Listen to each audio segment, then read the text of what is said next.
사람들이 사실은 생각은 있지만 습관을 고치기도 참 힘들고요.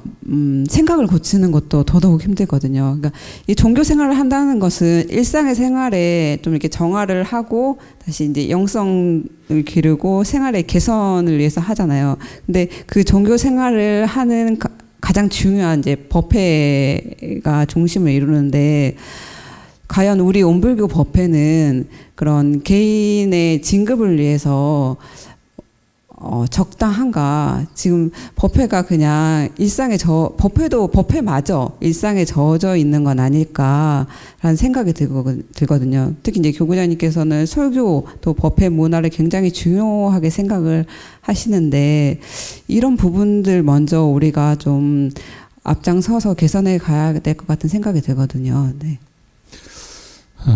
지금 이제 작년에 전산 종무사님께서 원불교 교화의 정체성이라는 제목을 주시고, 원불교 교화의 정체성이 무엇인지를 분명하게 우리가 설정을 해야 한다는 말씀을 하셔서 아마 추가 교화단별로 대화를 나누셨을 텐데, 지금까지 나온 이야기들은 그 명분은 있지만 구체적인 면에서는 과거의 교화 방법을 벗어나지 못하고 있지 않을까. 아까 이제 두 분이 말씀하셨지만 대종사님의 삶을 통해서 우리가 미래 교환을 어떻게 할 것인가라는 분명히 제시가 되어 있고, 그 제시된 부분을 이 과거 지향적인 것이 아니라 미래 지향적인 면에서 어떻게 우리가 구현할 것인가, 그 부분은 좀 더 혁신적인 생각이 필요한 때가 아닐까 생각이 들어가고요. 그리고 지금 앞으로 교환은 대면과 비대면이 같이 공존할 수밖에 없고, 그것을 서로의 장점을 살려낼 수 있도록 더 많은 고민을 해야 할 거라고 봅니다.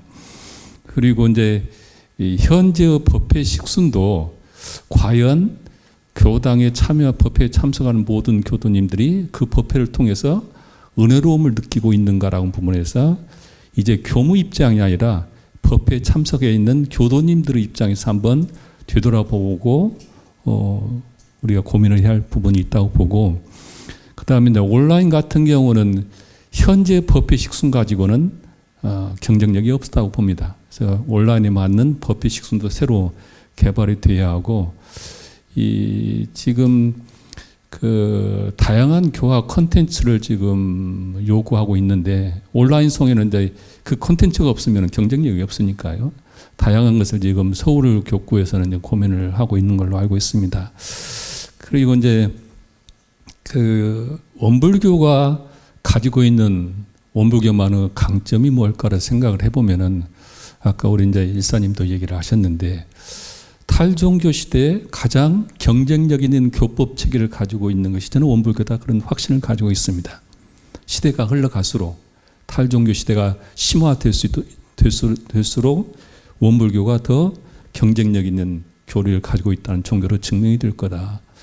이론상의 진리를 중심으로 해서 삼동윤리를 비롯한 모든 종교를 아우를 수 있는 교리 체계를 가지고 있는 종교가 많지 않다고 보고, 그리고 원불교는 중앙과 교구, 교당과 서로 연결 교제가 그래도 잘 이루어져 있는 장점을 지금 현재 구축하고 있고, 그 다음에 원불교 교리의 합리적인 교리 체계도 우리는 강점이라고 생각이 들어갑니다. 그래서 절대신 중심의 어떤 종교의 가르침과 과거 지향적인 인과응보의 그런 교리와는 다른 원불교가 가지고 있는 강점이 있어서, 이런 강점을 어떻게 잘 살려낼 것인가. 또 한 면에서는 대종사님께서 이제 정상시 훈련법을 내놓으셨는데, 저는 이 정상시 훈련의 이념은 대종사님께서 이보다 더 잘 밝힐 수 없을 만큼 완벽하게 밝혀주셨다.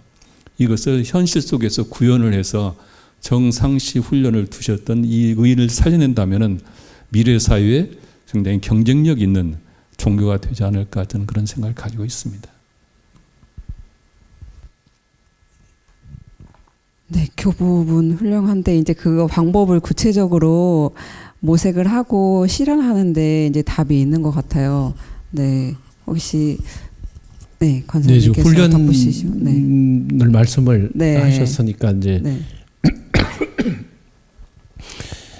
지금 현재 우리가 이제 그 우리 교법을 실제로 내가 생활 속에서 체화시켜서 이것이 내가 실제로 그 변모가 되고 구체적으로 내가 실정이 되고 있는가 하는 부분에 대해서 사실은 굉장한 고민이 되거든요. 그러니까 이제 조금 전에 말씀을 드린 대로 대종사님의 교법을 과연 내가 그런 우리가 그런 삶의 내용으로 우리가 제도나 과연 교당 생활이나 훈련원에서 그런 생활들로 운영이 되고 있는가, 이 부분에 대해서는 상당히 하여튼 계속해서 회의가 들거든요. 그래서 이제 지금 예를 들자면은 법회 가지고 법회를 30년을 법회를 받는데 교도님들이 과연 이제 얼마만큼 변화가 됐느냐. 저는 1박 2일 훈련에 대해서도 굉장한 지금 이건 아니라라는 자꾸 지금 퀘스천 마크를 갖고 있거든요. 제가 지금 4년째 훈련원에 근무하면서. 왜 그러냐면 1박 2일 훈련을 교도님들이 받는 것 자체가 너무 이것이 판에 박인 형식이고, 내용을 가지고 교도님들이 1박 2일간 그 상시 훈련 했던 것을 정기 훈련해서 이거 피드백을 받기가 대단한, 사실은 이게 어려움이 있습니다. 그러니까 이제 지금 그 말씀을 하신 대로 교화라든지 혹은 이제 그동안에 계속 문제가 됐던 그런 문답을 위주로 하는 문답 감정 해오, 지금 이제 우리가 상시 훈련은 사실은 우리가 그 공부한 원리, 이론상의 진리나 우리 마음 자성의 원리를 실제 내 삶 속에서 사실은 응용하고 그걸 다시 반복해서 연습하고 또 다시 대조하고 이렇게 원리가 사실은 되어 있고, 또 그것을 문답 감정 해오로 교당 내왕시로 되어 있잖아요. 근데 과연 우리가 그것이 구체적으로 이것이 그렇게 지금 모든 것들이 유기적으로 돌아가고 있느냐, 이 부분이 사실 안 되고 있거든요. 저는 이런 부분에 대해서 저는 전향적으로 굉장한 고민과 방향을 저는 가져가야 된다. 계속해서 이 부분이 공전되고 있거든요. 그러니까 훈련원 입장에서도 굉장히 답답한 거예요. 교당 법회 자체가 갖고 있는 이런 그 한계 상황을 그대로 훈련원에서도 담고 있는 겁니다. 그래서 이제 제가 개인적으로 생각하기로는 1박 2일 훈련 정도는 교구나 혹은 교당이나 지구에서 해결을 하고, 그 다음에 사실은 이 훈련원은 장기 훈련으로 가야 된다. 적어도 최소 2박 3일 내지는 4박 5일 이렇게 보름, 그 동하선 이런 류의 장기 훈련으로 뭔가 한 꼭지를 해결해야 되지. 지금 이게 대부분이 보면 어떤 그런 형식적인 것에 1박 2일 훈련을 놔야 지금 교도 훈련이 있어야 되잖아요. 그러니까 이런 그 형식에 걸려 있어요, 사실은. 예를 들어서 저기 법의 사정도 그런 부분에 걸려 있지 않습니까?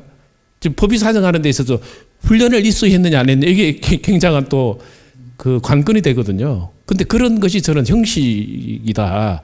그런다면 실질적으로 이런 부분을 저는 과감히 뭔가 이번에 법의 사정을 강화하려고 그러고 훈련을 강화하려고 하는 측면에 많이 강조를 하고 계시니까, 실질적으로 우리가 형식적인 것을 과감히 좀 탈피를 하고 구체적이고 실질적인 것에 대해서 뭔가 하나하나씩 문제를 풀어나가는 그런 저는 좀 이렇게 판단도 서지고 좀 그 소신을 가지고 정리를 해 나가지 않으면 우리가 계속 이것을 반복해서 공회전한다. 이제 저는 그렇게 말씀을 좀 드리고 싶습니다. 이 앞전에 이제 젊은 교무들 자담을 했는데, 젊은 교무님들 주로 그런 이야기를 해요. 모든 문제를 개인의 문제로 돌리지 말고 그렇게 생각하고 그렇게 생활할 수밖에 없는 구조적인 문제를 좀 이제 개선을 해가야 된다. 그런 결정을 해줬으면 좋겠다라는 이야기를 많이들 하거든요. 이제 서울교구 교구장님께서 사실은 교화 구조 개선에 대해 고민이 많으시죠. 네. 이제 앞으로는 현재와 같은 정말 1인 교무님이 한 교당을 책임지는 그런 교화 구조나, 또 계속 종교 인구 숫자는 줄어들고 또 새로운 신도는 유입되지 않는 상황에서 어떻게 교당 구조를 바꿔가야 할지 말씀 부탁드립니다. 네. 이제 권사님께서 말씀을 하셨는데, 우리가 이제 정기 훈련과 상시 훈련의 그 역사적인 과정을 보면은 현재 1박 2일 정기 훈련은 완전히 변형된 형태죠. 그런데 이 훈련을 통해서 사람의 생각이 바뀌고 사람의 기질이 변한다는 것은 1박 2일로 변할 수 있는 것은 최상근기가 와서 온다 몰라도 그건 불가능한 일이죠. 그래서 이제 말씀처럼 일상적인 훈련을 통해서 교법을 체득하고 오는 것은 교당이나 교구에서 하는 것이 바람직하고, 훈련은 최소한 일주일 훈련을 통해서 집중적으로 교법의 세상과 딱 단절하고 상태에서 몰입할 수 있을 때, 그때 사람의 생각이 바뀌고 행동이 바뀐다는 것은 확실합니다. 이 결단을 지금 해야 할 때라고 보고, 거기에 수반되는 문제는 있습니다. 직장인들이 있고, 그래서 그 문제들 어떻게 해결할 것인가는 데 고민해야 할 부분이라고 보고요. 교화라고 하는 측면에서 보면은, 훈련은 교화의 중요한 요소니까 이제 근원적인 부분이니까 그렇게 말씀을 드리고, 일상적인 교화의 형태를 보면은 저는 그렇게 생각을 합니다. 저는 서울교구에서 일정 규모가 되는 거점 교당을 좀 만들었으면 좋겠고, 그 거점 교당이 아닌 교당들은 특성화를 통해서 이 거점 교당이 가지고 있는 종합적인 교화와 소규모 교당에서 가지고 있는 특성적인 교화를 사치 병행을 해서 이게 교화가 이루어져야지, 현재와 같이 전체가 영세한 교화 가지고는 현대 사회에서는, 특히 수도권의 서울에서는 적응해낼 수가 없다. 그래서 저는 서울교구 교화가 거점 교화와 특성화 교화가 같이 서로 맞물려 가야지 않을까, 이제 그런 생각을 가지고 있고, 또 하나는 이제 교화는 교무들 중심의 교화로서는 이제 한계점에 도달해 있다. 제가들이 이 교화의 주역으로 함께 참여하는 문화를 만들어야 한다는 생각을 가지고 있고, 서울교구는 실제 지금 운영 세칙을 만들고 각 위원회를 만들고, 또 현재 교도 회장들이 교걸로 모이고, 또 상임위원회 제가들이 교걸로 만들어서 끝없이 지금 교화에 대한 고민을 하고 지혜를 모으고 있는데, 이런 것들이 성숙이 되고 교구 시스템적으로 갖춰진다면은 좀 더 교화에 변화를 가져오지 않을까 생각이 들어가고요. 아까 이제 부교무님들 모습을 보면은 사실 이제 저희들은 행복한 교화를 했어요. 우리 때는 그냥 사람이 모여들 때 교화를 했기 때문에 나 때는 말을 우리가 할 수가 없는 지금 시대잖아요.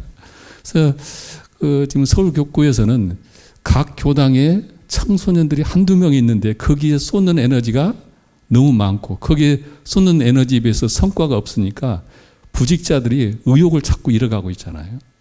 그래서 청소년 교화는 지구 단위로 교화를 할 수 있으면 좋겠다. 같이 지구의 교무들이 모여서 훈련에 대한 교육도 하고 같이 수행도 하고 또 훈련도 하고, 그러면서 그게 교도들만 훈련시키는 것이 아니라 이것은 교육자들이 서로 서원을 같이 뭉치고 서로 의욕을 일으키는 작업이다 해서, 서울은 특히 청소년 교화는 지구 단위 교화를 할 수 있도록 권장을 하고 있고, 교구 정책으로 그걸 적극적으로 지원할 그런 생각을 가지고 있습니다. 말씀하고 이어서 이제 교화 구조 개선 부분에 대해서 말씀을 좀 드리자면요. 제 생각에는 이제 특히 수도권을 중심으로 놓고 봤을 때 지금 현재 영세교당 혹은 이제 교무님이 단독으로 한 분이 근무하는 구조는 이미 사실은 이제 한계 상황에서는 이미 다 다다랐다고 생각을 하거든요. 그러면 제가 생각에는 지금 교구장님께서 말씀하신 대로 지구 중심으로 뭔가 이렇게 좀 집중화시키면서 그것을 효율적으로 관리할 수 있는 시스템으로 방향을 잡지 않으면 안 되겠다는 생각을 오래전부터 저는 좀 해왔는데요. 특히 이제 제가 이번에 국회의원 지금 총선이 있었잖아요. 강북갑에 교당이 하나도 없어요. 강북갑에. 저희 우이동 수련원이 하나가 강북갑에 들어있어요. 그러니까 지금 이제 우리가 서울 수도권 교화만 하더라도 국가 행정 권력하고 저희들 이렇게 편중되어 있는 이런 교화, 지금 교당이나 이런 지역적인 안배가 전혀 고려가 안 된 거예요.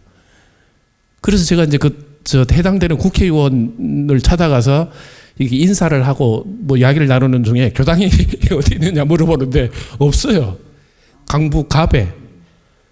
그러니까 이제 우리가 이제 이런 것들이 사실은 국가 정책이나 행정권이나 이런 같이 연대하고 협력하고 서로 뭔가 이렇게 그 지역의 문제를 같이 개선해 나가고 이런 것에 굉장히 사실은 이게 전략적으로 뒤떨어져 있어요, 사실은. 그러니까 따로 가버립니다. 저 국가 정책이나 행정이나 여러 가지 상황하고 저는 이제 제 생각에 외딴섬처럼 느껴져요. 지금 이런 부분이 우이동 소도원만 그럴 것인가, 훈련원만. 단독교당으로 지금 살고 있는 많은 분들이 외딴섬처럼 고립된 삶을 살고 있지는 않나. 지역하고도 유기되어 있죠. 모든 문제를 혼자 이걸 타개해야 되죠. 그래서 저는 이제 우리가 그렇게 30년 교화를 하고 나면 이제 그 개인의 인격으로 봐서도 저는 굉장히 성장에 문제가 있다.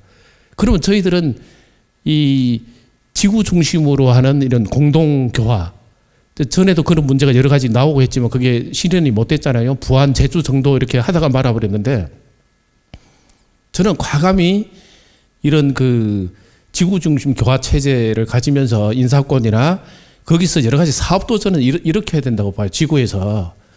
그래서 지구가 상당한 힘을 가지고 있으면서 인사 문제도 최근에도 그 인사 문제에 대한 여러 가지 설문도 하고 또 우려에 대한 좀 조사도 하고 하셨는데 적어도 이 1대 36년에 대한 전체적인 지금 이 플랜이 나오고 그리고 12년 1회에 대한 계획이 나오면서 적어도 교모 인사를 12년 정도, 1회 정도는 근무를 해야 뭔가 거기서 방향을 세워요.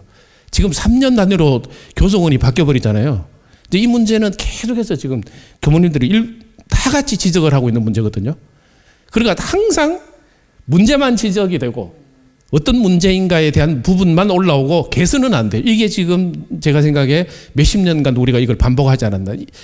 교화 이대 말 특위 때 나왔던 상당한 부분들이 이미 중요한 그 사안들을 다 짚고 있는 문제인데 이걸 우리가 시행을 안 하고 있거든요. 그리고 같은 문제를 계속 반복합니다.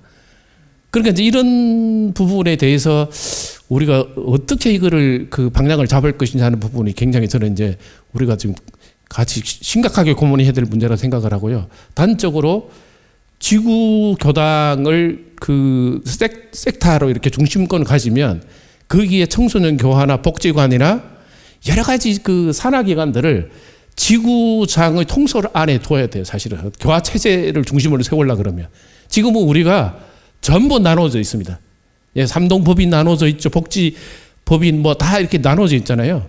그러니까 지구장 중심으로 또 교구장님이 전체적인 관할을 하면서 지구장 중심으로 인사나 여러 가지 행정적인 문제 그리고 교당을 저는 많이 둘 것이 없다. 오히려 지금 그 강남교당 같은 경우도 강남교당 정도의 규모가 되니까 여러 가지 시너지 효과가 재가교도들이 할 수 있는 역할이 이제 그때부터 사실은 드러나기 시작하거든요.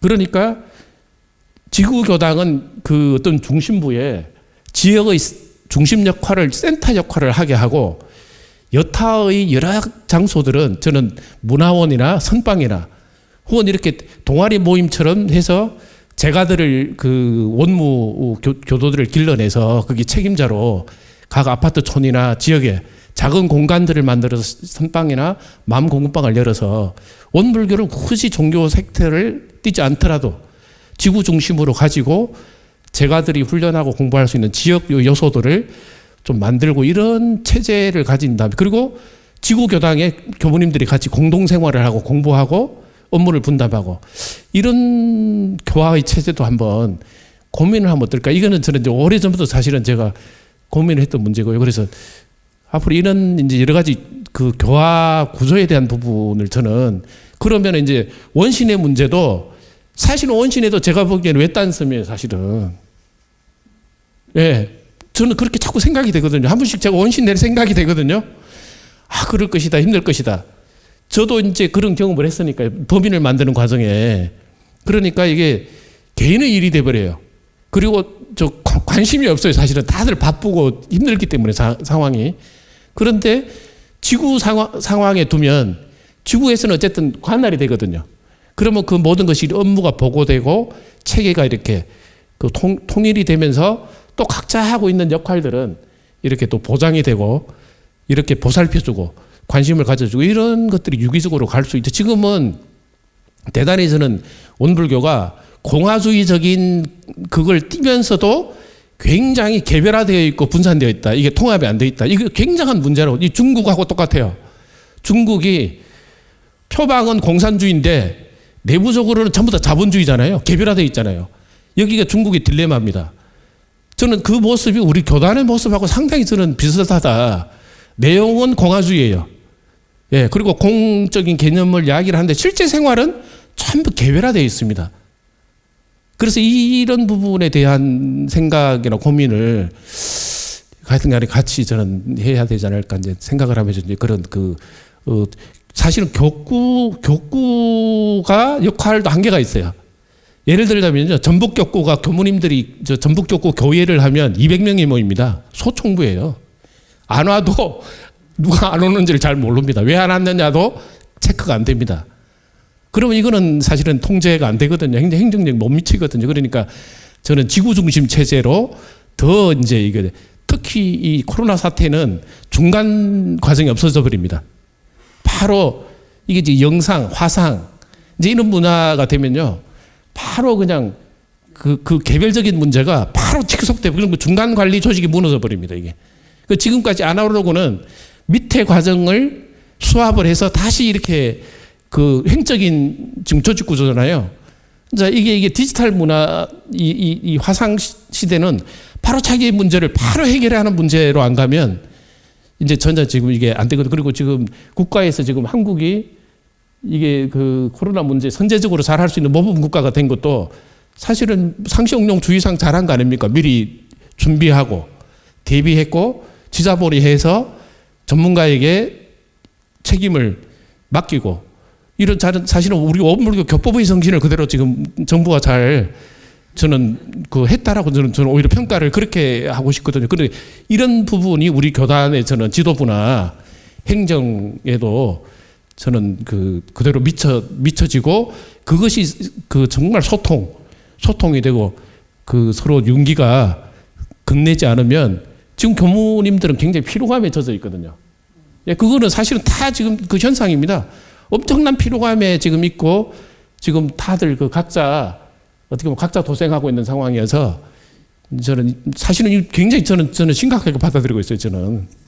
네, 고민이 깊은 만큼 좀 빨리 뭐라도 바꿔드리고 싶은 마음이 옆에서 들으면서 네, 생각이 듭니다. 근데 네. 전산정 목사님께서 취임하실 때부터 상시훈련 엄청 강조를 했거든요. 그런데 이제 팬데믹 상황이 되니까 정말 개인이 혼자 있을 때 어떻게 마음가짐을 가져야 하는지 그에 따라서 이제 코로나 블루도 이겨낼 수 있다는 생각이 드는데, 원불교의 강점은 어떻게 보면 상시 정기 훈련을 같이 아우르는 훈련법에 있다고 생각을 해요. 이제 지도자 분들이시니까 우리가 이 어려운 코로나 시기에 사회적 거리를 두면서도 어떻게 마음의 중심을 잡고 살아갈 수 있을지 거기에 대한 좀 공부 지침을 좀 말씀해 주셨으면 좋겠고, 혹시 생방송 통해서 질문 들어온 거 있나요? 네. 한번 하긴 하고요. 그 공부법에 대해서 좀 말씀을 교구장님 먼저 해주실 수 있을까요? 네. 상시훈련 공부법에 대해서 말씀해 주시겠습니다. 상시훈련 공부법을 각자 나름대로 자기의 체험에 의해서 여러 가지 나올 수는 있겠지만은 교단적인 공통의 답은 상시응용주의 사항에 있다고 저는 확신합니다. 그래서 이제 원불교가 생활 종교를 표방하고 있는 현 시대에 과연 생활 종교인의 모습은 어떤 모습일까? 그 모습은 상시 응용을 실천하는 것에서 정체성을 찾아야지, 기타 다른 방법을 가지고 정체성을 찾는다고 하는 것은 또 다른 방편에 불과하지 않을까, 저는 그런 생각이 들어서, 예전에도 이제 역대 종사님께서 많이 말씀하셨는데, 상시 응용 주의 사항이 이게 공연불이 되지 않도록 현실 속에서 자기의 생활의 표준이 되게 어떻게 시스템을 구축할 것인가. 이 상시 응용 주의사항이 살아나지 않으면은 원불교는 그냥 일하는 집단으로 흘러가기가 딱 쉽습니다. 우리는 일하기 위해서 출가하는 것이 아니라 구도자로서 출가를 했고, 그 구도는 생활 속에 물론 우리가 보온을 위해서 또 세상을 위해서 일을 많이 하지만은 가장 기본은 나 자신이 있는 것이죠. 내가 바로 서지 않으면서 남을 바로 세울 수 없다는 관점에서 본다면은 우리가 나를 어떻게 바로 세울 것인가. 아침 새벽부터 저녁 일어날 때까지, 잘 때까지 얼마나 많은 교민들이 바쁘게 사는가 보면은 그것이 그 하루하루가 내가 등력을 하고 재중을 하는 일인가를 한번 곰곰이 생각해 보면 조금 그렇다고만 말할 수 없을 거라고 봅니다. 좌선 상사님께서 말씀하신 일과로 등력하는 문화가 될 때 비로소 생활 종교로서의 원불교의 독자성이 살아날 수 있고 정체성이 살아날 수 있다. 그래서 저희 관심사는 어떻게 하면은 각 교당에 근무하는 교무님들이 그리고 교도들이 상시 응용 주의사항을 자기 생활하게 할 것인가, 여기에 따라 저는 관심을 좀 가지고 싶습니다. 권사님 말씀하실래요? 네. 상시 응용 주의사항 말씀을 교구단께서 하셨습니다. 근데 지금 전산 종사님께서도 신년 법문에도 강조를 하셨고, 예, 그것을 생활 속에서 이게 우리가 원불교 어떻게 보면 굉장한 사실은 강점이고, 또 우리가 지금 이런 코로나 사태 때 우리가 교법을 실현할 수 있는 가장 용이한 방향이라고 생각을 하거든요. 상시응용 주의사항의 원리가 이제 응용하고 또 연습하고 또 대조하는 그 세 단어 속에 저는 다 들어있고, 그 응용의 원리는 일상수행의 요법의 내용을 그대로 생활 속에서 응용하는 것이고, 또 이제 연습은 반복해서 하는 것은 훈련법이라고 생각을 하고, 대조는 일기법이거든요. 그러니까 우리 교법의 수행의 모든 결론이 뭐냐면 일상수행의 요법, 훈련법, 일기법, 이렇게 결론 지으면 요 내용이 결국은 상시 응용 주의사항을 가동할 수 있는 원동력이거든요. 그러니까 이 내용이 저는 확실하게 체계가 되면서 이제 그 교당에서 지금 법회나 이런 내용들이 문답 감정 해오의 체제로, 그러면서 이제 교화단이 사실은 저는 그 단장 2만 단장 훈련을 그 지난 교정원에서 굉장히 강조를 하셨잖아요. 사실은 이제 그런 숫자 문제가 아니라 이제 한 분 한 분을 정말 이게 그 문답 감정할 수 있는 지도자로 길러내는 일, 공부인으로 길러내는 일, 단장들을 결국은 대종사님께서 40명 중에 이게 단장 훈련을 시키신 거 아닙니까, 사실은. 그래서 예를 들자면은 교당이 지금 크고 작고 하는 문제는 사실은 이 문제는 또 다른 별개의 문제라고 본다면 한 분 한 분을 지금 교구사님 말씀하신 바와 같이 이렇게 상시 훈련과 정기 훈련의 원리, 우리 교법의 그 수행법의 원리를 통해서 한 사람 한 사람을 공부시키는 일이 저는 무엇보다도 지금 이 시기에 굉장히 중요한 일이고 우리가 해야 될 일이 아닌가 하는 생각이 들고, 그런 측면에서 이제 이런 교화단 또 훈련 이런 것들이 지금 작은 단위의 교당에서부터 저는 지금 가장 중요한 일들이, 물론 제도 개선해야 되고 제가 말씀드린 대로 교화 구조를 바꿔야 되겠죠.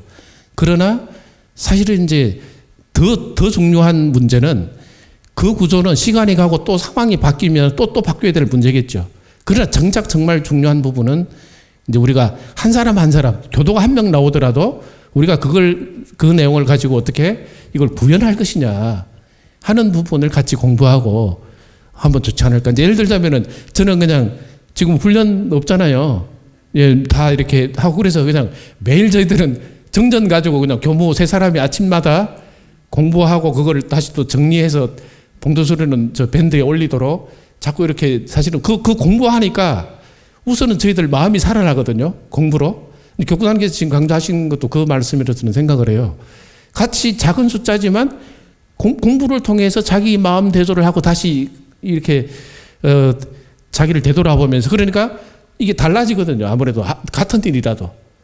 그래서 우리가 지금 해야 될 일들이 상시 훈련이나 정기 훈련을 멀리서 찾을 일이 아니라 지금 한 명이 나오든 두 명이 나오든 어쨌든 우리가 교화단 교화로 이 법으로 사람을 만들어내고 공부를 통해 가지고 그리고 문답 감정 해보를 할 수 있는 지도자들 자꾸 길러낼 수 있는 바탕을 만드는 일, 이런 일들을 우리가 차근차근 해나가는 일이 굉장히 중요한 일이 아닌가 이제 그런 말씀을 이제 연결해서 드리고 싶습니다. 그러니까 앞으로 시대는 정말 종교에서 찾는 거는 개인의 영성을 계속 쫓아서 종교를 찾지 않을까라는 생각을 해요. 다른 부분은 이제 이미 사회 안에서 다 해결이 되는 것 같아요. 근데 일사님 같은 경우에는 초기 정신을 잘 본받아야 된다는 그런 입장이 좀 강하신 것 같아요. 그래서 그런 책도 내시면서 소규모라도 소태산과 불법연구회 강독회 같은 모임을 좀 했으면 좋겠다라는 구체적인 실천 방법도 내시고 했잖아요. 그런 이야기를 좀 전해줄 수 있을까요? 예, 우리 권사님 말씀에 저는 많이 동의가 되고요. 이제 뒤에 부분에 같이 좀 또 나눌 말씀이 있을 것 같고, 사실은 저는 5년 전에 서울교구 소속으로 이제 시민사회 네트워크 교당으로 오질 못하고 시민사회 네트워크라고 하는 그 연대 단체의 이제 지도 형식으로 왔습니다. 그래서 이제 서울교구에서 교당 인가를 오던의 9월 22일자로 받았어요. 근데 이제 사실은 새로운 어떤 그 교화의 틀을 한번 만들어 보자. 교당 없는 교당이라고 하는 것이 우리가 전통 이 교화의 틀 속에서 볼 때는 도저히 이해할 수 없는 그 적이죠. 그래서 교구 상임위원회에서 2번 부결이 되고 3번째 이제 그 인가를 받았습니다. 어쨌든지 그 교당 없는 교당이라고 하는 그 틀거리 자체는 사실은 디지털 시대에는 이런 그 공간적인 한계는 무의미하다라고 하는 것이죠. 시공을 초월해서 언제 어디서나 이 우주 공간 속에서 우리가 만날 수 있는 거니까 이제 그런 어떤 차원에서의 원불교 교법을 우리가 어떻게 전할 것인가에 대한 고민. 그리고 이 교당에 오는 사람이 아니라 직접 현장에 우리가 교무가 감히 거기가 이제 법회가 열릴 수 있는 것이고 원불교 교법을 전할 수 있는 장이 열리는 것이기 때문에 이제 어떤 그런 차원에서 이제 노마드 교당을 생각을 했었던 것이고요. 그래서 이제 처음에 와서 어쨌든 그러면 100년 전에 소태산의 그 본질을 우리가 제대로 이해하고 있는가라고 해야 되는 그런 어떤 근본적인 그 성찰을 좀 같이 좀 해보자. 현 제도적인 고민을 좀 차치하고라도 이제 그래서 이제 공부 모임을 좀 하다가 그해 7월달에 이제 그 성지가 그렇게 되어서 지금 살고 있는 것이거든요. 근데 이제 거기에서는 어쨌든 원불교 교무가 그 현장에 그 지역 주민들과 함께 앉아 있기 때문에 그분들이 어떤 그런 고통에 손잡아 주는 것이 저는 큰 교화라고 생각을 하고 다른 것 다 차치하고 원불교 뭐 법회를 보고 원불교 교법을 전하는 것 이전에 원불교 교무라고 하는 사람이 지금 우리들이 그 아픈 현장에 와 있다. 그러면 거기에서 저희가 매일 기도를 하고 또 이제 의식 진행하면서 아 원불교가 이런 종교구나라고 하는 것을 경상도 더군다나 전혀 모르는 데서 일정 부분 우리가 이제 그 알리는 데 있어서는 역할을 하는 것 같고요. 다만 이제 아쉬운 것은 이제 서울에서 계획했던 그런 모든 것들을 좀 유보시켜 놓은 그런 아쉬움이 좀 있지만 어쨌든지 교법을 사회화한다라고 하는 측면에서 원불교가 궁극적으로 표방하는 것이 무엇인가?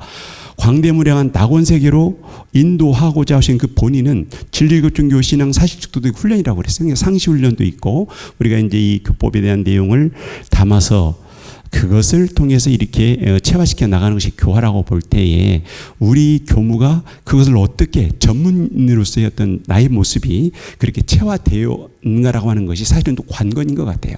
우리가 그냥 의복을 입고 예식복을 입는다고 해서 원불교 교무가 아니고 원불교 교법으로 당신이 그동안에 어떻게 공부를 해왔어라고 하는 것을 내놔보세요라고 하는 것이 저는 디지털 시대의 핵심이라고 봅니다.